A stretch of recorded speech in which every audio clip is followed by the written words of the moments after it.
रथाच्या पाठीमागे एक सोन्नेकर, दत्ता महाराज सोन्नेकर. अगोदर मेट्रोतनं प्रवास केला होता का? नाही ही पहिलीच बारी माझी आहे. वाटतंय नाही पहिली बारी माझी येण्याची. मेट्रोतून प्रवास करताय कसं वाटतं? नाही आम्ही एस टी करतो. आता खूप आनंद वाटला तुमच्या याच्यात चालले.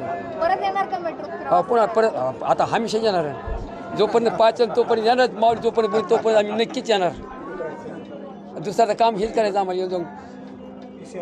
माझं दुसरं घरी काय काम नाही, हेच येऊन जाऊन आपल्याला हेच बरं वाटायला. आता बसपेक्षा मेट्रोचा प्रवास कसा वाटतो? बसपेक्षा आनंदात वाटायला, हवेने येणं मस्त छान वाटायला. एसी आदळत नाही म्हणा, काहीच नाही. बैलगाडी वाणी. हा, ठीक आहे. महाराज मगाशी तुम्ही वारकऱ्यांना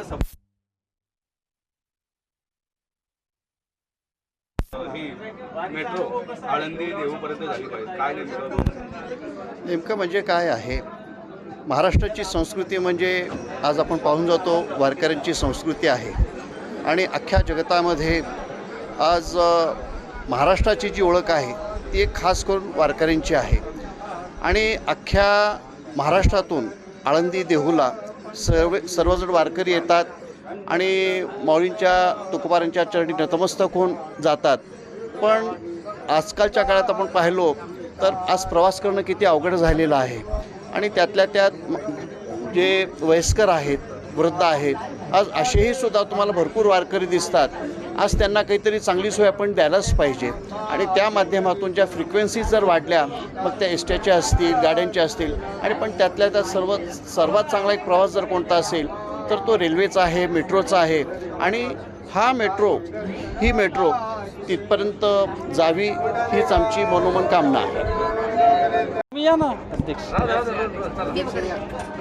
काय नेमकं आयोजन केलंय तुम्ही आणि काय त्याच्या भावना आहेत? आपण आता बघत असाल विकसित भारताचे जे वारकरी आज मेट्रोबसनं प्रवास करतात हे चित्र आपण इथं पाहतोय.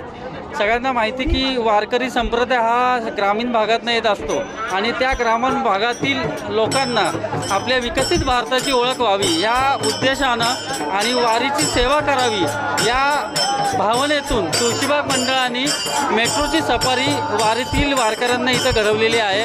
आणि ती सफारी आपण इथं अनुभवतोय.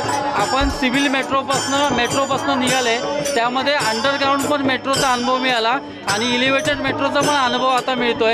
आणि सिव्हिल कोर्ट ते पिंपरी असा प्रवास परत आपण परतीचा प्रवास करणार आहे. आणि मला असं सांगायला वाटतं की आपली सार्वजनिक वाहतूक व्यवस्था सक्षम होत चालली आहे. कारण वारकरी कायम पर्यावरण असेल, देशाच्या हितासाठी असेल असे संदेश वारीमध्ये देत असतात. आळंदी देहूपासून हे वारकरी पायी पंढरपूरला जात असतात आणि त्यांच्यातनं आपल्याला अनेक प्रकारची ऊर्जा मिळत असते. तीच ऊर्जा पुणेकरांना मिळावी जेणेकरून आपली सार्वजनिक वाहतूक व्यवस्था त्यांनी जास्तीत जास्त वापरावी. कारण पुण्यामध्ये मेट्रोचं जाळं विस्तारत आहे आणि पुणेकरांना मेट्रोची सवय व्हावी आणि त्याचा अवेअरनेस व्हावा या हेतूने तुळशीबाग मंडळाने दुहेरी हेतू होता. वारकऱ्यांची पण सेवा घडली आणि पुणेकरांना एक संदेश द्यावा की सार्वजनिक वाहतूक व्यवस्थेचा वापर करावा या हेतूने मंडळाने ही मेट्रोची सफारी वारकऱ्यांना घडवलेली आहे. आणि अतिशय आनंद होतोय की या विकसित भारतामध्ये आपले वारकरीसुद्धा आमच्याबरोबर आहेत. कारण शहरीकरणामध्ये असं म्हटलं जातं की शहर डेव्हलप होत चाललं आहे पण ग्रामीण भागाचा विकास कमी होतोय. परंतु मला असं वाटतं येणाऱ्या पुढच्या काळामध्ये ग्रामीण भाग पण तेवढा विकसित होईल. मोबाईलमुळं, नेटवर्किंगमुळं एकमेकांना आता डेव्हलपमेंटच्या सगळ्या गोष्टी कळू लागल्या आहेत. फक्त त्याचा अनुभव किंवा त्याचा वापर करायची संधी या निमित्ताने वारकऱ्यांना मिळेल.